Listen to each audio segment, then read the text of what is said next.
it did that this time. All right. So the book that I'm gonna go over this time is the Popol Vuh.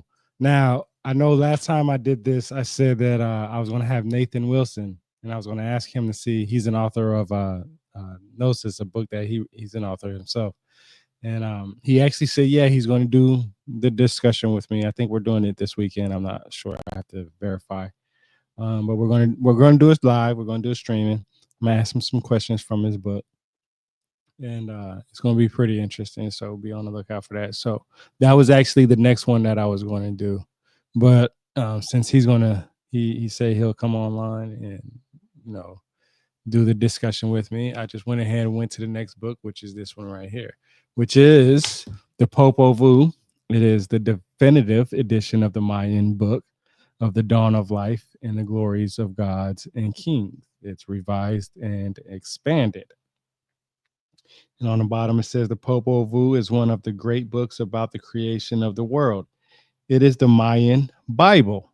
So, what I like to do, this will be the first thing that I'm going to do because let me go ahead and pull it up right now because this is why I say, different worlds. And this is the stuff you don't get from these documentaries and so on and so forth and all this other stuff. But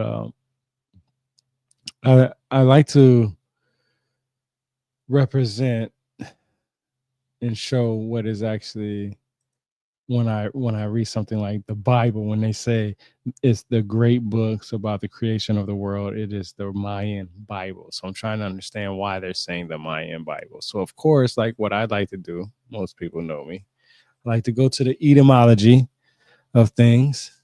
And hold on, let's see. So the scriptures of the Old and New Testaments, early 14th century. And then it goes on to tell you, let me go ahead and make this bigger. So that way you can see it right here. So it just gives you the basic understanding of what the Bible is. So in layman's terms, it's the holy books, right? The holy books to the location that you're at. So the Bible, because of the Septuagint, the holy books would be what's written in the Septuagint. Um, we know that the Bible in its original form was written in Hebrew or Aramaic. I shouldn't say we, I should say I, because some people don't know that. But the Bible is written in Aramaic and Hebrew, and a lot of people believe that it is taken from something earlier, but there's no definitive answers on there or descriptions. Look at all these pop up. I'm giving all these people these free advertisements of stuff that I be looking up. But anyway, so this just gives you the idea, you know, of what they mean when it comes to the word Bible. And all I see it is basically depending on, oh, let me go ahead and turn this off. Let me see it. Let me turn this off because I'm going to get a lot of messages in a minute. So immediately turning my head, I see right here, Bible thumper. So that's just funny because you've heard. I'm pretty sure a lot of you have heard that. Look at that Bible thumper over there, just saying whatever is in their Bible. Yeah, because it's of their location, their culture, their religion, their belief, their family, their generational understanding. But that doesn't take away that people from other side of the world who don't live the same way the Greek people live, that live in opposite side of the world, like I said, I come over here and bring to you this book right here of the Mayan people. So these are individuals, okay, who are it's just really honestly, just the idea of the fact that, you know, people have different beliefs or different types of beliefs with some type of foundation idea from it. How can I say that? Like the Egyptians and the Greeks. We know the Egyptians and the Greeks had different gods based upon just on their names, but those names is the only thing that separated them. The individuals themselves, right, are that's what matters. So if you want to follow me, a lot of stuff that I share on my X account I just right now it's not loading up. I don't know. It's been acting up lately today. But journey through the origins of history. Journey through the origins of history. I keep forgetting to promote my book. That's why I brought this up, because I have to promote my book. This is my book. You can find it on Amazon. I definitely had to put it on here because I definitely made number one. I promote it. I don't know why it's acting so slow today, but I'm not even gonna waste my time on it today. I definitely went number one in many different categories. I'm proud of that. You know what I'm saying? Because it's the knowledge that I shared that got me to number one. Um, I know a lot of people don't like how I talk, but I don't like a lot of things about a lot of other people. If you don't like one thing about me, that's fine. But just know what, my knowledge is impeccable and it's second to none. So let's just keep that like it is. So let's go to the first tab that I have. Okay, so I don't know how to say these names correctly. I never went back and did all that, but I definitely let me make sure the audio is working correctly before I started. I got everything working right, because sometimes this stuff is just a lot more difficult than what it is. I just want to make sure I solve this problem before I get deep into this. I don't know why, but both on my phone and let's see. Yep, there we go. So for some reason on my phone and my computer is acting crazy. So the name is, I'm going to spell it Hunahpu. Hanapu. That's how I would say it. And the second name is X Balanque, and it's spelled Sbalanque. And its next take on Zipacana, and I'm gonna spell that Zipacna, and it's the elder of seven macaws, two sons, a crocodilian monster who claims to be the maker of mountains. But first comes an episode in which Zipcana has an encounter with the gods of alcoholic drinks, the 400 boys. Now, if you remember when I was talking about my last live stream, I talked about the 400 boys. And that's why it says they were drinking, because they say alcoholic drinks and all this other stuff. And you remember when I was talking about how he was digging the hole and all this other stuff? And so I'm going to read this next part. So, alarmed by Zipkana's great strength, these boys trick him into digging a deep hole and try to crush him by dropping a great log down behind him. He survives, but he waits in the hole until they are in the middle of a drunken victory celebration, and then brings down their house. Down on top of them at the celestial level, they became the stars called Mots, Motz, or Motes, Motz, the quiche name for the Pleiades, and their downfall corresponds to early evening setting of the stars. At the earthly level, among contemporary quiches, the Pleiades symbolize a handful of seeds, and their disappearance in the west marks the proper time for the sowing of crops. So that's why I said, um, you know, uh, that the last stream that I gave a little my interpretation. I got it from reading this.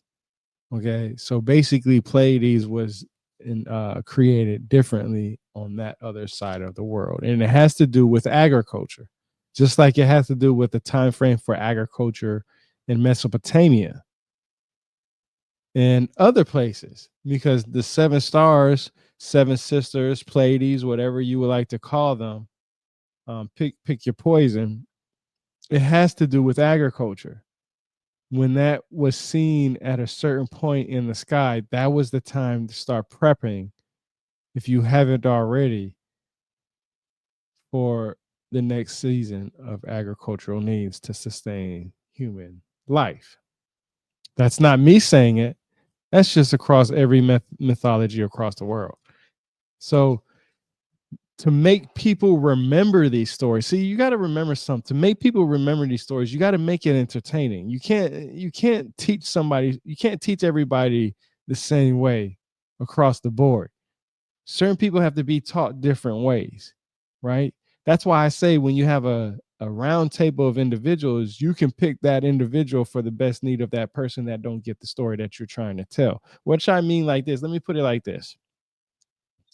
This story, if I needed to know about agricultural time frame, the best way to teach anybody without a writing system or a lack of writing system or a lack of need of a writing system, I should say, the best way to tell somebody is to look in the sky. Hey, when you start seeing this moving this way and you see it getting closer and closer, you use landmarks and so on and so forth. You can say, okay, look, this is time for us to start prepping, right? And that's what you need to start doing.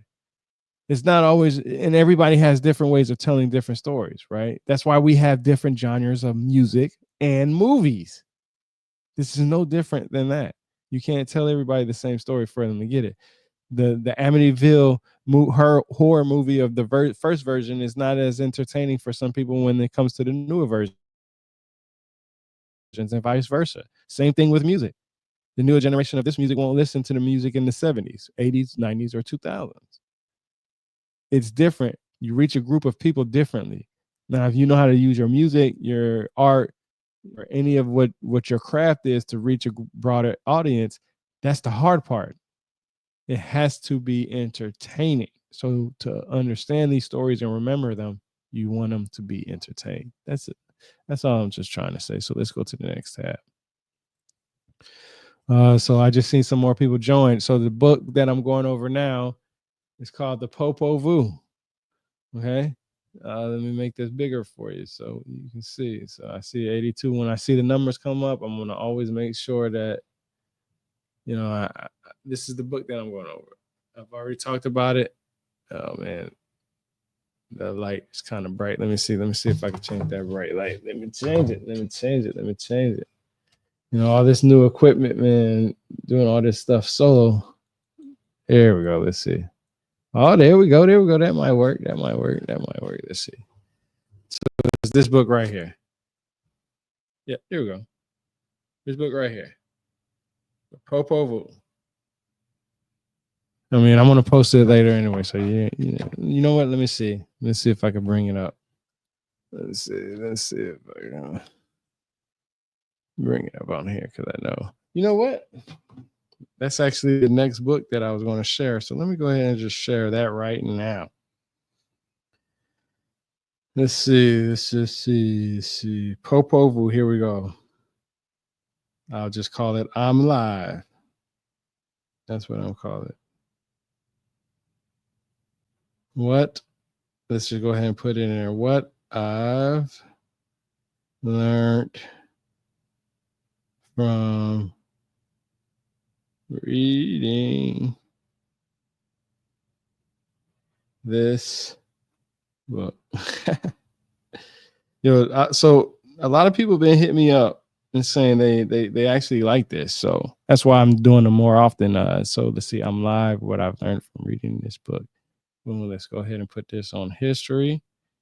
Let's hashtag it just in case some people want to know. You know, share this. You know what I'm saying? If you want to support me, you don't have to buy one of my books to support me and be grateful. I'd definitely be grateful. Let's see. Hold on, I'm just getting this knowledge. This power. Okay, so I'm alive. What I've learned from reading this book. Boom. Let's go ahead and post that. Hold up. Let's go. I don't know why it's acting so slow today. So let's go ahead and go to profile. So it should pop up in a second. Hold up.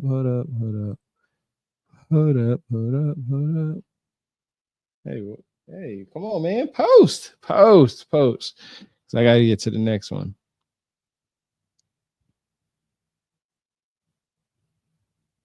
Let's see. All right, so we'll just go to the next one while we're waiting. So yes, definitely live. So let's see. So the next tab is with the accent of Hanapu and Espalanki. The Popol Vuh returns to the problem the gods confronted at the beginning, the making of beings.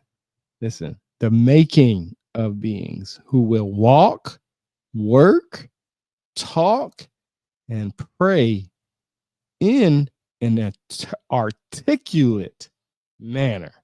Now, that's crazy. Now, of course, it goes back into some more stuff in there, but I marked it because of the simple fact that the problem the gods confronted at the beginning, okay, they returned to that. Okay, so this is what it says. It says, with the accent of Hanapu Exbalanki, the Popol Vuh returns to the problem the gods confronted at the beginning, the making of beings who will walk, work, talk, and pray in an articulate manner. Now, that's crazy. That's definitely crazy. Let's turn this back up so that way.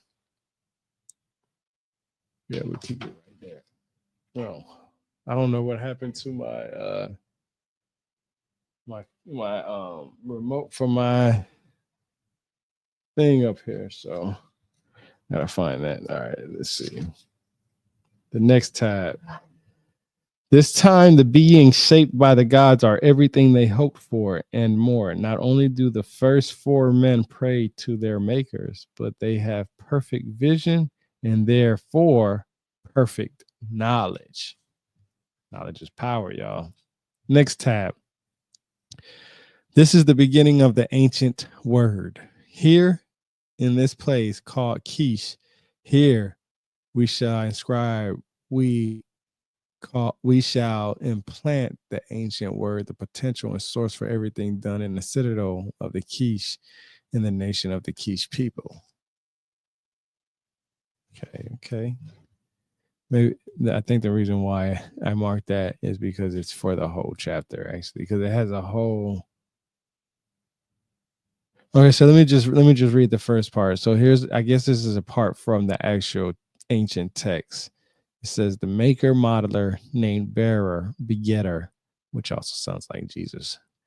Hanapu possum, Hanapu coyote, great white peccary, coyote or coati, sovereign plummet serpent, heart of the lake, heart of the sea, plate shaper, bowl shaper, as they are called, also described as the midwife, matchmaker, named Spiacoc, Xpiyacoc,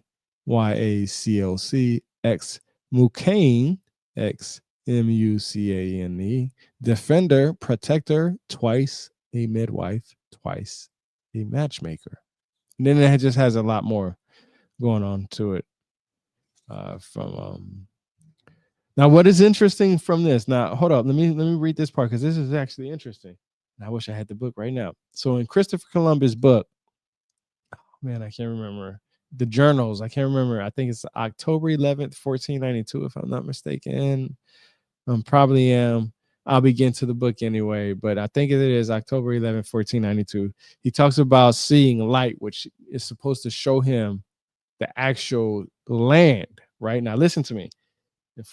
You know what? Hold up. I'm gonna play little vibes music real quick because I'm gonna get the book because I actually have the book and I want to get to the source and I want to read whatever is actually there. So I'm gonna go to my library. This is why I say I don't go through these and read through these beforehand. I just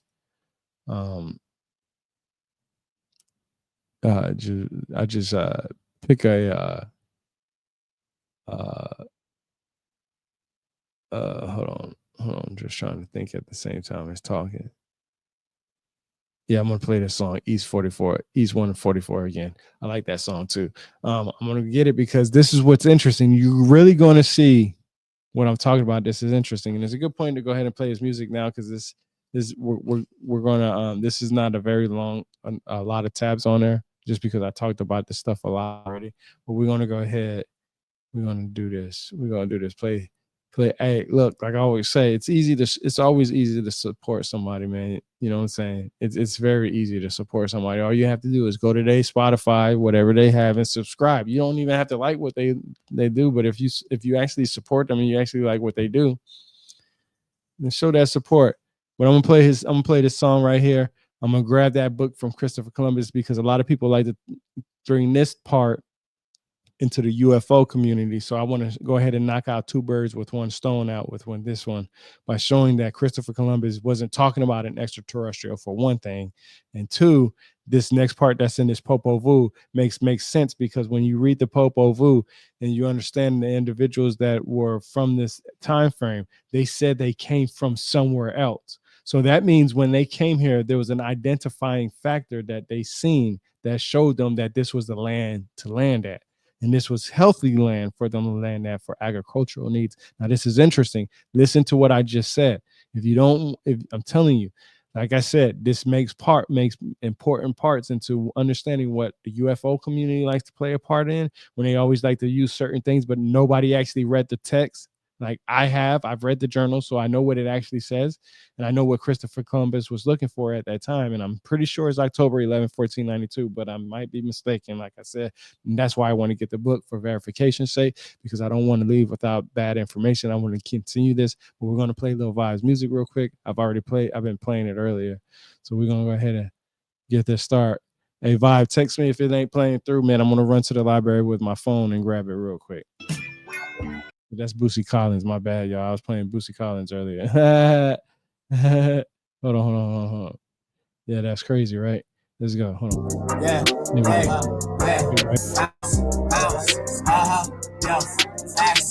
What up? Come on. I-44, eastbound, I was down and out, yeah. Had to take a different route, then I made it out. 44, eastbound, I was down and out. Had to take a different route, then I made it out. 44, eastbound, I was down and out. Had to take a different route, then I made it out. 44, eastbound, I was down and out. Had to take a different route, then I made it out. 44, eastbound, I was down and out. Had to look up in the mirror, man, and change the style. Hoodie hoo, howling at the moon like what it do. I got that hair wig on me, yeah, you know that white out too. Harry Potter, beard is long and better, I got the conjure. Philosophizing about a stone and how to fuck these commas. Ruby digits like numerologic. Color atomic, we ballin' in the outer orbit, astrologic. Throw it back and you could bet I watch it. In the tropics like it's cancer and my time's is marching, never stopping. Giving up that shit just not an option. Get my whip, you know I pack it out with all the options fully loaded. Keep a cannon in the boat and blow it. Really stoic, meditating like a poet. Real devoted, passion like it's Christ, I'm goated. Spit a homie, hidden symbols in the poses. Martial artist, hidden power in the poses. Feel like Moses, part to see and free my homies. Huge pony, like the rock, I keep it on me. Hit the bottom, now it's to the top, I'm going. He's from the sis, bitch, I'm the shit, I'm hitting lists, I'm getting rich. I'm for my people up the ship, you busy talking all that shit, whoa. I ain't with it, been my corner, then I spin it like a fidget. Remember when my bread was low and now I'm pop out with the spinach, yeah. Order chicken, how I'm whipping up this franchise. Running through the game, look me in my damn eyes. Back it up, then drop it low and let it hang glide. I remember days when all my clothes was hang. Now it's feeling like I'm living in a strange time. Horror style, goosebumps coming through your aura. Got the game in the arm like it was Gamora. Oh, more of this and more of that. I'ma kick these fucking raps like a gun gently. A lethal weapon with the straps. Get unleashed on the beat and I'm fearless with the raps like the mummies. And the time I keep it thumping. And a Hummer with big old thumpers and Thumbelina. I spit the meanest, you maybe think it was in the genus. I stroke my ego and all of a sudden I stack the Cheetos. Sprinkle Doritos and stones is looking like Elamino. I'm rolling papers like Wiz Khalifa. I got my green up just like Serena and Penn and Venus. Really wet from the muddy waters in Aquafina. The fountain Trevi is 9/11. I'm waving heavy and breaking levees just like the Nola. Remember watching like Common, they left him on the corner. The karma coming, I pray forgiveness and move like Noah. I stay devoted to spitting quotas while hitting quotas. I build a temple like real medieval, I play medieval. I always had lots of passion and now I got the people. I'm real coherent and educated and integrated. All I'm waiting is on my moment, and I'ma take it. It's what I'm doing, it's where I've been, it's where I'm going. My vision clear, just like the Epis, I'm really soaring. Chasing that with the ghost of pops, you know I'm pouring. Alcohol on the fire like Sodom and Gomorrah. More of this and more of that. I'ma get these fucking raps like a young Jet Li, a lethal weapon with the straps. Get unleashed on the beat, and I'm fearless with the raps. Raps like the mummies, and the time I keep it dumping. And a Hummer with big old thumpers and thumbelina. Spit the meanest, you made me think it was indigenous. I stroke my ego, and all of a sudden I stack the Cheetos. Sprinkle Doritos and stones is looking like Alamino. Yeah, eastbound, I was down and out. Whoa, had to take a different route, then I made it out 44. Eastbound, I was down and out. Had to take a different route, then I made it out 44. Eastbound, I was down and out. Yeah, had to take a different route, then I made it out 44. Eastbound, I was, yeah, had to take a different route, then I made it out.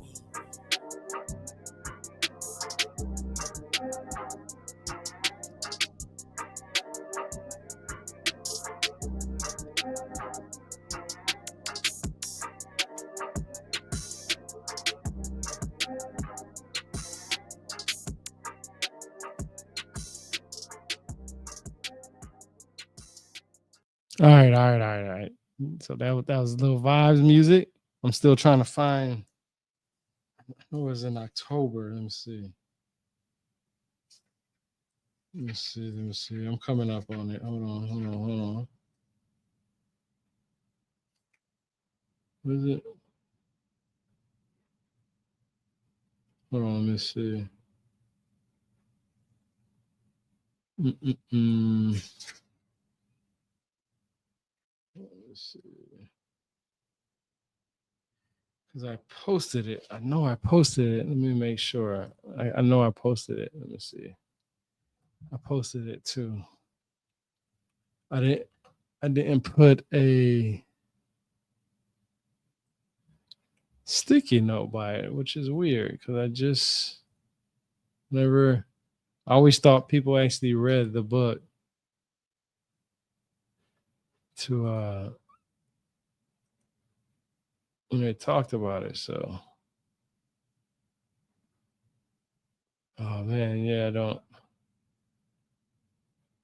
Let me see. Let me see. Let me see. Maybe I put it in one of my.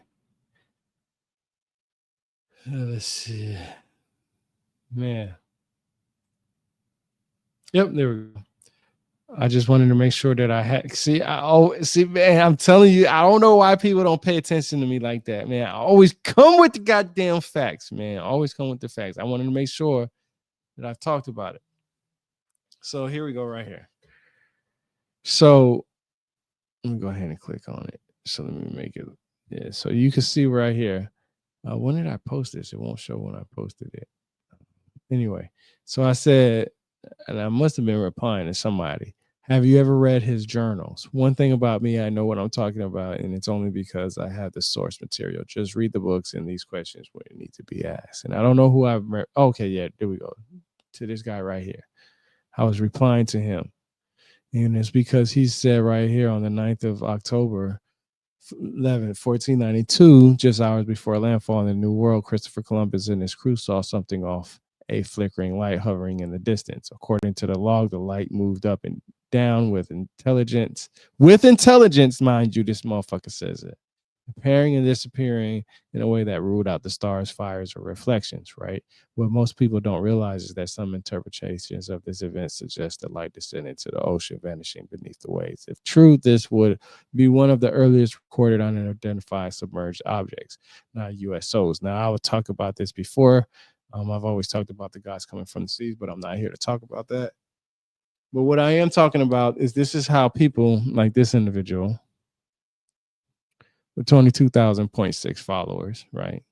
And I'm not trying to shit on a dude like that, but I'm just saying if you read the text, then these questions need to be asked. So if you actually read the book, so you see how he puts the picture of Columbus, he puts this up here, he puts this in there, and he puts in there, he's trying to correlate all that to be what UFOs are, right? Well, this is the type of stuff that I'm trying to get people to understand is that if you just read the ancient text or you can show me what it actually says, and I'm going to believe what you said. So like I said, I got the book right here. I'm going to show you right quick because I don't bullshit. Boom. I got the book right here. Right here. Right. I got the book right here. Right here. I read the source material now. Now it's from interpretation. So show me where it actually shows that it was intelligence and all this other stuff that you say, right? So let's go back to the facts. This is the book right here. Okay. All right. You see my 1873 Bible. That's an original 1873 Bible right there. And you see all these other books, but this is on my bookshelf. Now let me tell you. Thursday 11th, October 11th. He sailed west, southwest. They ran into rougher seas than any they had met with on the on. So let's go to the next page. This is where I was trying to get people to understand. This is where they said rougher seas, right? So we're going to go to page 51 because this is, I put this on there so people who actually have the source material go here. So we're going to go to page 51 because I know people are like, well, why did you cut that off? Well, I'm going to show you why, because like I said, I like to go there. So he sailed west, southwest. They ran into rougher seas than any they had met with on the voyage. They saw petrels and green and reed near the ship. The men of the Pinta saw a cane and a stick and picked up another small stick, apparently shaped with an iron tool, also a piece of cane and some land grasses and a small board. Those on the caravel, Nina saw other indications of land and a stick covered with barnacles. At these signs, all breathed again and rejoiced. That day they went 27 leagues before sunset, and after sunset, he resumed his original western course. They made 12 miles an hour, and up to 2 hours before midnight had gone 90 miles, which are 22 leagues and a half. The caravel, Pinta being swifter in sailing ahead of Admiral, now sighted land and gave the signals which the Admiral had commanded. Now, let me go back to what that man said, right? He said it ruled out everything else. That's what he said. Let's see.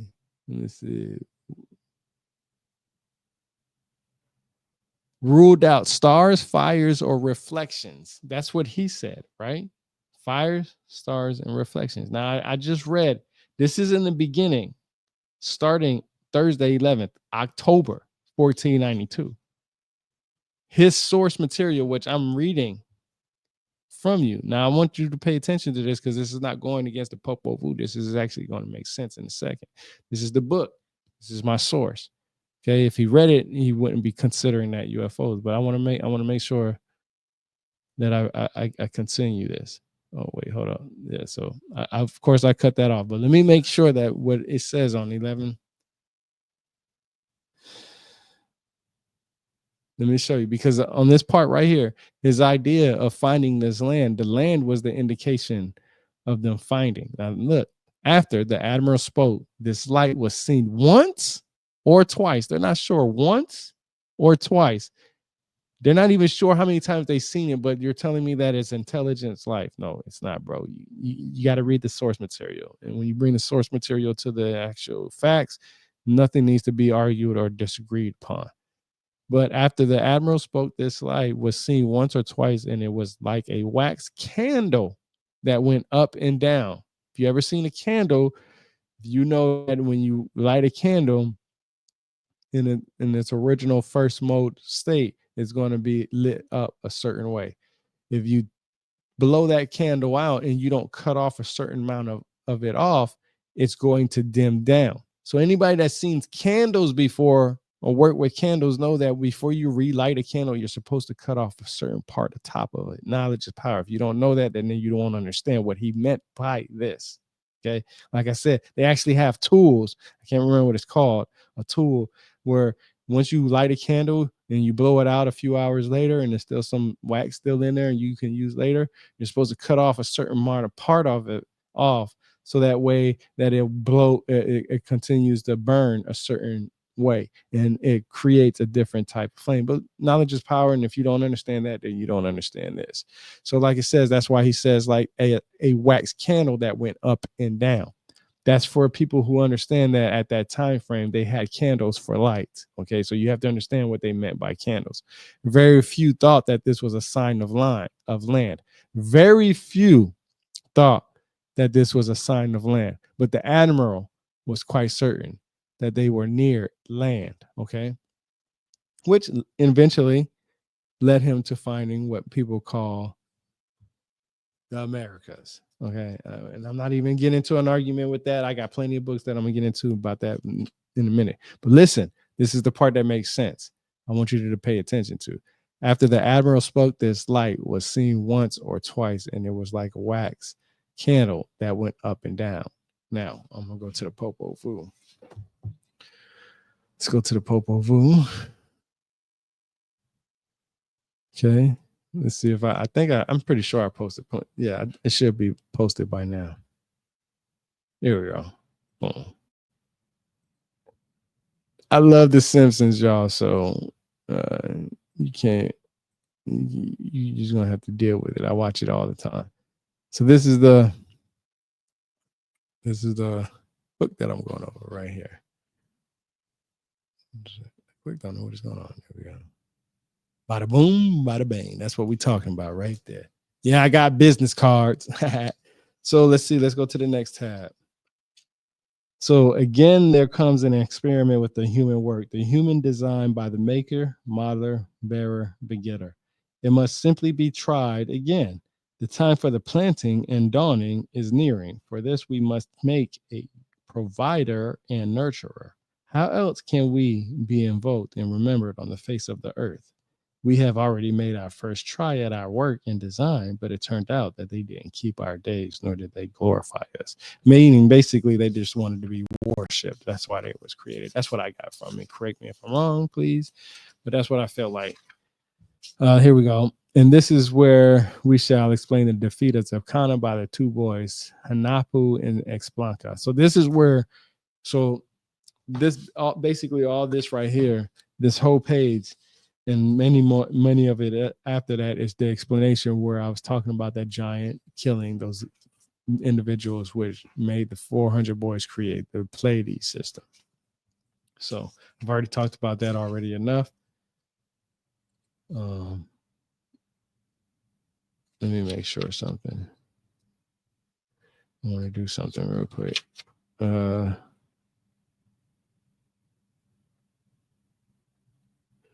on. Let me see. I wanted to see. So I want to go back to. Okay, I think this is it. Hold on.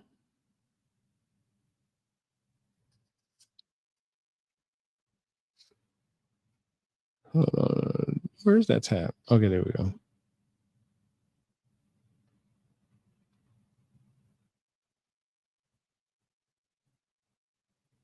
Okay, yeah. All right. Yeah. So all that is the same stuff. So yeah, it talks about their story. Let's see. Let's go to the next tab. Let's go to the next tab. All right, and it isn't clear how they crossed over the sea. This is why I talked about the this part of the other reason why I talked about the Columbus story.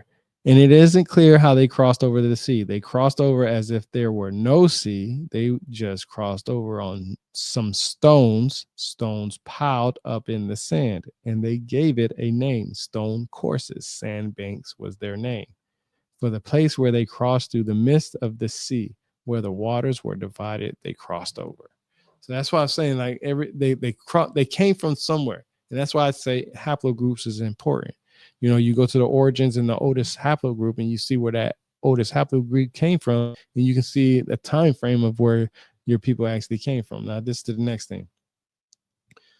The Mayan calendar, actually, it talks about the foundation of Mayan timekeeping and that of Mesoamerican timekeeping in general is a definitory calendar of 260 days. It is made up of two shorter cycles, one consisting of an endlessly repeating sequence of 13-day numbers and the other of an endlessly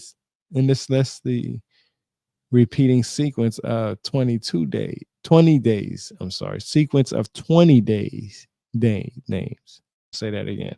It is made up of two shorter cycles, one consisting of an endlessly repeating sequence of 13-day numbers and the other of an endlessly repeating sequence of 20-day names. Since 13 and 20 have no common factor, the interaction of 13 numbers with 20 names produces a larger repeating sequence of 260 combinations. 13 times 20 equals 260. If we begin with a day that combines the number one with the name Keg, Keg, the list of successive days proceeds as follows. And it just gives you the names of the quiche day names with numbers. So that's actually pretty interesting. Highly recommend getting this book.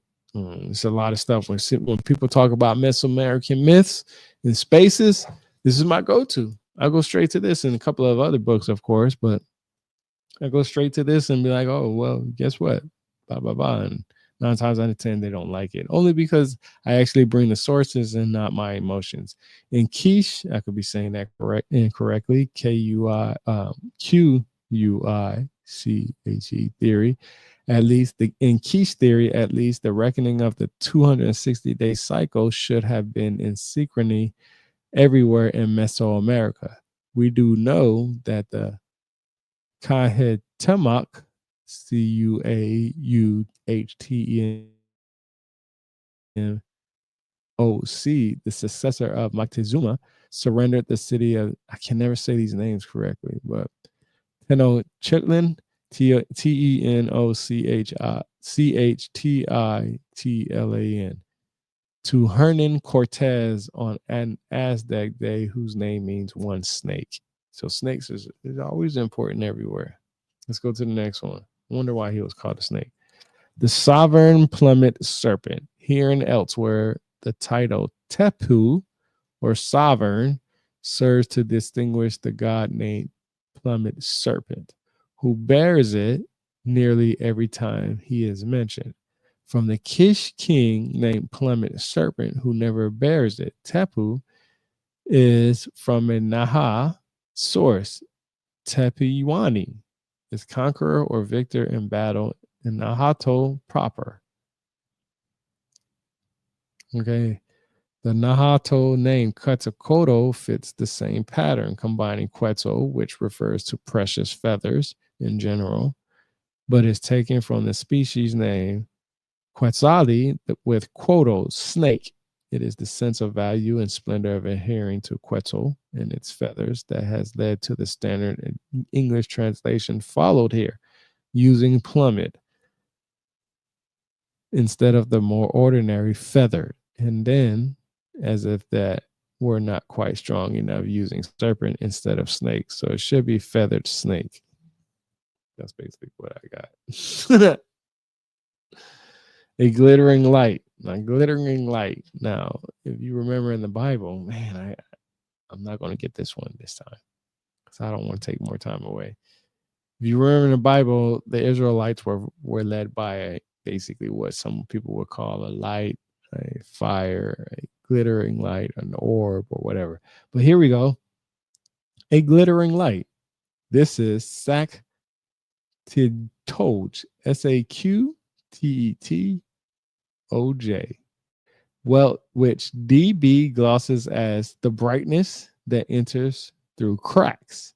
The light in question here might be escaping between the feathers with which the bearers and begetters are covered. See the next two sentences. I don't know why it says that. But it could also be twinkling star. A twinkling star. A twinkling star. Anybody that ever went in the woods and, land nav or anything like that, the twinkling star is very important. And in any case, it is down at the level of the water, perhaps on the horizon. Its glittering corresponds in the sensory domain of sight to the soft and repetitive nature of the primordial sounds described earlier. Remember, Moses knocked over that stone when they was mad about that water they couldn't find. Hurricane. This god who causes a cataclysmic rainstorm later on in part 1 is designed here by Juracan, Juaqan, Huracan, Huracan, shortened from one rakan, one-legged. So it's basically one-legged. We'll just go with one-legged. In part 4, he will take the form of Tohil, the patron deity of Kish rulers, standing on one leg to make fire and shrouding himself in clouds. Who else had fire? Anyway, let's continue. And rain. That was the end of the sentence. And rain. All right, next tab. Turkeys. This is AK, AC in some brackets, which became the term for the old world chicken during colonial times. A number of colonial dictionaries give the term for turkey as Kitzikak, Qizij, and then AK, meaning true AK or Meswal. Then it says that this makes it clear that the pre-Hispanic term for turkey was simply AK. Today, the turkey is called nose, N-O, a term that had already been appeared by 7th century. Okay, that's pretty interesting. I just found that interesting. So if you're on the Mexican, South American, Central American area, a turkey was a chicken in some places. Here we go. I am their son, their mouse. Son is K. Okay, hold on. Let's say this again. I am their son, their mouse. No, their months. Hold on. Yeah, their months. Say that again. I am their son, their months. Son is QIJ, here which could either be sun or day. But months is IKIL, as contrasted with IK, moon. The Popol Vuh only mentions this exaggerated claim to an astronomical role, but Seven Macaul's actual and lesser role is indicated by the fact that some present-day speakers of Kish use his name as a term for the 7 stars of the Big Dipper. So the Big Dipper is basically, let's see. Okay, in West Indian Carib myths, the Big Dipper has a feathered headdress that shows by day as the rainbow, which suggests that Seven Macaw might also have a rainbow aspect. What the Big Dipper has in common with the rainbow is that its appearance marks the end of storms, only it does so seasonally, fully returning to the night sky at the end of the hurricane season. There's actually a good story about that with God and the rainbow. I'm not here to talk about that. All right.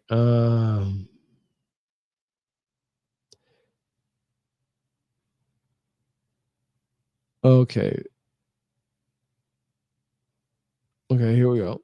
Let me just read this. From all, let's see. This is about Pleiades again, and what, in addition to being a term for Pleiades. So let's see. Let's go back. 100th and play on words. In this passage, the authors are wondering whether the term for the Pleiades, which is months, M-O-T-Z, might actually come from Omuch, O-M-U-C-H, and Omuch Kajolab, Kajolab, 400 boys, or whether the connection is merely a sekbal, literally play instrument, words, give sake as play cards or dice. Dice, remember, dice is big in the Mahabharata, in this Indus Valley civilization. Omuch is composed of 5 and much, 80 yielding 5 times 80 equals 400. That's where they get the 400 boys. Verbs with the stem much, which takes the form mach and kekchi, K-E-K-C-H-I, have meanings as take hold of fistful or make a pile. That's why the seven stars are important, because it's a pile of stars, basically. Mots, in addition to the term for the Pleiades, means heap or pile, which verbs with the stem mots can be used to refer to the crowding together of numerous people. That's why they call it the seven sisters, because they're supposed to be seven sisters, 400 boys, pile, heap, a group of individuals, blah, blah, blah. We'll keep them pushing. Might well have had its origin in an archaic form of the Kishin, named for the 400 boys. For this reason, I have chosen the individual that wrote this book to translate mots as hundredth, Hundrath. And now, archaic, Old Norse, Norse, from form of English 100, like the $100 bill. In today's quiche thought the Pleiades symbolize a fistful of seeds. The planting season for high altitude maize in March is marked by evening setting of the Pleiades, which leave them invincible for the most of the night. By May, when low altitude maize is planted, the Pleiades enter a period of complete invincibility. That's what I was talking about earlier. The Pleiades is basically agriculture, and that's why they made different stories about it, to make it entertaining for people to pay attention to the skies, because they didn't have TV. So guess what? The sky was their television. And to understand how things work, you had to look at the sky. That's why I don't understand why people talk about aliens come from Pleiades. Where the hell do you get that shit from? But go ahead. I know you got money to make, and what I'm saying is not really what you believe and is the narrative. But guess what? This is actually the translations. And you can read any other person's translation, you're going to get close to the same thing. So bring your facts to the table and we can have another discussion. But we probably ain't never going to have a discussion in the first place, because in the sense of understanding and reading what the actual text say, like I brought the facts, what Christopher Columbus said in his book, you don't have to believe what I say. Just buy the book and read it your damn self. And if you're too lazy to read it, ask me to come on your show. I'll put the material together for you and I'll present it for you, so you don't have to go out there and read all the books that you read. Because I can tell you right now, 9 times out of 10, most of this shit that's in these books, mine is not nothing. I don't consider my book 90% fluff. I feel like a lot of times a lot of people put their opinions in books. I don't put my opinions in books. I'm telling you what I've actually read. My book, Journey Through the Origins of History. I'm telling you what I've actually read. And then a lot of times it's hard to give credit to somebody, because everybody, if you look at the pictographic script and you understand the language yourself, how's you're taking somebody else's word when you do your own due diligence? And that's the key thing. Do your own due diligence. That's why I bring the facts to the table. But let's go to the next one. This next tab, we're almost done. Where we at? 53 minutes? Yeah, so an hour. Yeah, this is not bad.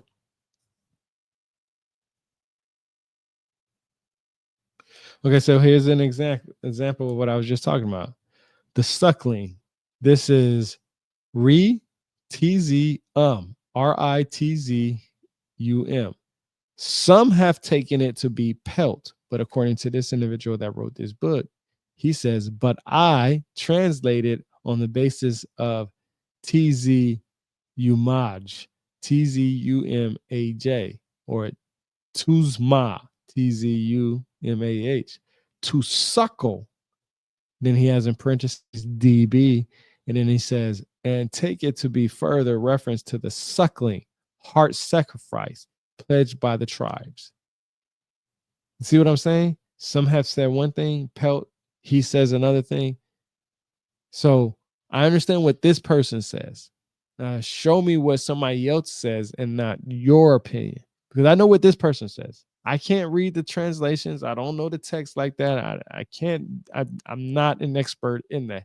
I just find people who are respected in the field, in that field, whether people agree or disagree. Now, I've read a different Popol Vuh than this, and I'll go over that. This is just a list that I have a list of books that I'm going through, and I didn't read. I read this one, and then I read another one, and there's different versions. And I can tell you the easiest way to do that is a lot of these older versions are on here. Let me show you what one of my favorite websites are. Hold on. I'm gonna do you a solid right now. And this is how I do my stuff. So let's see. All right, let's see. All right, let's see. Let's go. Okay, so hold on. Let me pull this one to this side. Let me take that off. Hold on. I'm gonna show y'all how I do my own comparative study discussions. All right. So this one is the Popol Vuh by the Mythic and Heroic Sagas of the Keys of Central America by Lewis Spence. Now, sacred-text.com is one of my favorite websites because I like to buy hard copies and I also like to go to this book to read what is actually said. Now, the book that I have right now, okay, is translated by Dennis Tedlock. Okay, it's translated by him, so he's putting this in his form. And this book was published. Let me see. I want to say it says copyright 1985 and 1996, but this is also a revised version, so it doesn't give me anything from that. But anyway, this is one is revised and expanded. So what I like to do is, so let me see. So hit Control F, right? Hold on, let me get to this one. If you hit Control F, and you can do this on your phone too. If you're on your iPhone, you can hit the three dots on the bottom and you can look for finding page. So you see this little, let me pull it up. You see, oh, you can't see it because it's above the red line. So a box should pop up on the top right. Okay, it's on mine, but it's right above the thing. And all you have to do, so when you hit Control F on your computer, I can type in the suckling, right? So I'll type in the suckling. Oh shit. Yeah, see, so it doesn't even have anything in there, right? That's where you hear that sound from. So let's see. Let's type in pelt. Oh shit. See, it doesn't have pelts in there either. So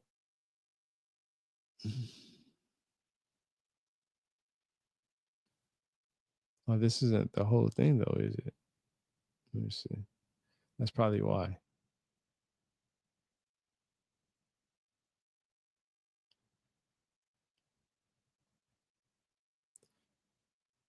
Hold on, let me see something. I think I clicked the wrong one. Oh shoot. I closed it out. Hold on. Popol Vuh. Popol Vuh. Sacred text. There we go.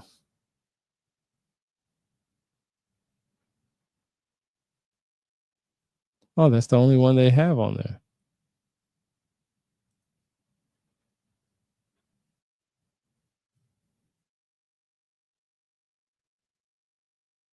Oh man, here's another one that I just found. So what I'd like to do, I'm gonna have to, let's see. Control F and type in pelt. No pelt. And let's see, suckling. So nope, nothing on suckling. So I'll bring this up real quick so you can see. So where'd it go? That one? Yeah. So what I like to do is I try to look for online versions to see if we can find one for the archive.com.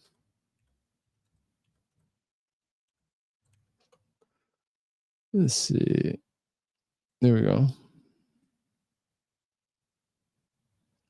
Hold on. I gotta. Oh, see. See. It's hard. See, it's hard when you do your due diligence. See, look, this is the respected one. This is the one that's on the. So you can actually find this one for free. And so, yes, the publication date was 1996. You can find it on archive.gov. So what I like to do is I like to look at these books online too, because a lot of times you can get them on PDF. And since I don't have my Kindle with me, you can put them on a Kindle or you can read them from your computer or whatever. But here you go, right here. No suitable download options, so no, you don't have any here, but you definitely see that this is the one that's in archive.gov. Let's see some pictures are limited. See, and you know why? Because they actually got sued because they had a lot of books that people would publish would get on these books automatically, and this is where I was reading it from. Copyright 1995-96.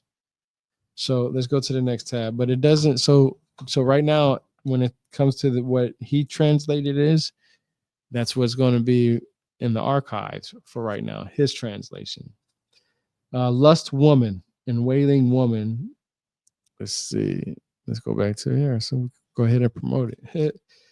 These names are Astach and Aspuk, in which X marks them as feminine. So yeah. So okay. So here we go. This is actually interesting because they actually made a movie about this. This confirms my argument made on other grounds that these women are the pre-Columbian predecessors of the figure known as La Llorona in the Hispanic folklore of Mesoamerica and Southwest United States, who haunts rivers, baths and lures men to their deaths. I could say we could be saying it wrong, but they definitely made a movie on it. La Llorona. So yeah, he actually that's actually a myth and folklore or whatever you would like to call it that's described in the United States of America and other places. Let's see. All right, let's see. In the present context, mouth has an additional connotation given that it refers in part to heart of earth, the deity called Mundo today. This is the great Mesoamerican earth deity, the ultimate swallower of all living things, depicted in classic Maya art in the Palenque relief panels, for example, as an enormous pair of jaws, upon whose lips even the feet of great lords must rest in precarious balance, and into whose throat even great lords must fall. Man, I hate sometimes how they write stuff. So the next stuff that I'm about to read is basically from um, the glossary. And this is interesting because the barrier begetter. Now, when we talk about the barrier begetter, some people apply that to Jesus or God or whatever you would like to point it to. Pick your poison. If I haven't talked about it already in a previous book of mine, because like I said, I'm picking different books from my library to go over. I can tell you begetter or barrier has a lot to do with Jesus or God. And this is interesting. Alam, Kajalam, sometimes pluralized, Ia Alom. Now it's spelled Ealom. Now we know what the Elohim is. We know what the Anunnaki is. We know who the Anuna are. But these names are epithets for the gods who make the earth, plants, animals, and humans. The bearing and begetting is metaphorical, since these gods do their work by means of words, genius, and sacrifice rather than through procreation. The same gods are also called maker, modeler, and they include sovereign, plummet, serpent. Now, this is interesting because the bearing and begetting is metaphorical, since these gods do their work by means of words. What's the one thing that people talk about when they say the Bible? It's the word of God. Now we're on the other side of the world. They're putting things in their language, their understanding, their interpretation, their culture. 400 boys, much Kajalob Lab. The youths who attempt to kill Zebakana but are killed by him instead, eventually becoming the Pleiades. C-100, I already talked about that. They die while in a drunken stupor, just as the 400 rabbits of Noah mythology do. And like those rabbits, they were probably the patron deities of an alcoholic beverage. CC, and then it says in parentheses, see sweet drink and of drunkenness. So the 400 boys are why we have the Pleiades. Okay, 400 boys, Pleiades. 7 sisters, Pleiades. One says a set of females, other says set of males. Knowledge is power. I'm just telling you what it says. Then the next tab is 100th. And it says Mots, M-O-T-Z. The Pleiades, the group of stars formed by the 400 boys after Zebkana brought their house down on top of them, which I spoke about in my last stream. You can watch the last video from before this one, or not before this one. I haven't uploaded it yet, but it will be uploaded. For today's keys, the Pleiades symbolize a fistful of seeds. The planting season for maize, running from March to May, depending on altitude, is marked by evening settings of the Pleiades that end when they enter a period of complete invincibility. Now, that's why I said, most people look at the sun now for agriculture, but there was a time when people paid attention to the night sky for agriculture. Now, this is the kicker. Even today, certain parts of the world, the moon and darkness is very important for a lot of agricultural needs. And I'll talk about that in the future about what,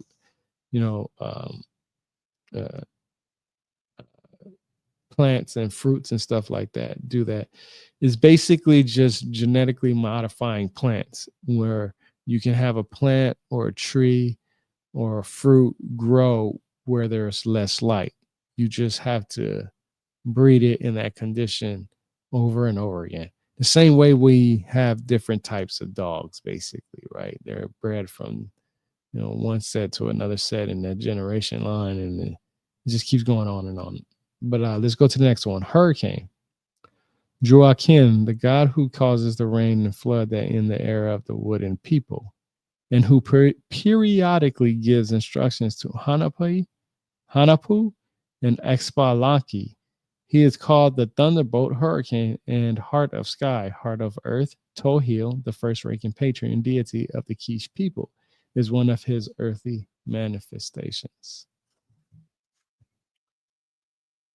Next tab. Mexican people. Whoop, whoop. Mexican people. Let's go. My favorite drinks. Hey, shout out. Hey, this is perfect time. I be drinking these Joritos like a mug. I ain't even lie. I be buying these things by the cases, boy. I be telling you. Hey, if you don't, I'm telling you right now, I'm gonna get real political. I'm glad the taxes on export and imports didn't go through like they should have, because these have stayed the same prices. I was gonna get pissed off if I had to pay more money for these mugs. But yeah, shout out. But here we go. This is the next part right here. Mexican people. It actually says Mexican people here. Yaki Winak. This is spelled Yakiwinaq, referring to speakers of Noha, claim to have been present in the eastern citadel of Tulane at the same time as the Quiches Rabanos. Kakchikus, I probably spelled it wrong or said it wrong, Cakchiquels, and those of the birdhouse. Their god was called Yolquet and Quetzalcoatl. I probably butchered that up too. This is the last tab right here. Plummet serpent. Quetzal serpent, keeper of the Mott. In the 4th, and it gives you page 186 or 5th, page 195, generation of Kauic lords, named after the god listed elsewhere as sovereign plummet serpent for at least part of his reign. It seems he also held the office of keeper of the reception house mat. He was one of the founders of Rotten Cane and was especially remembered for his demonstrations of shamanic power. That's it, y'all. So that's the end of everything. That's the end of that book. Let's see what's.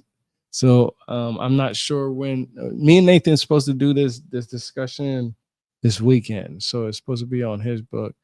I got to give a shout out to Lil Vibe. I'm gonna tell you, there's a lot of people on social media who talk big game, but just like I said, they talk.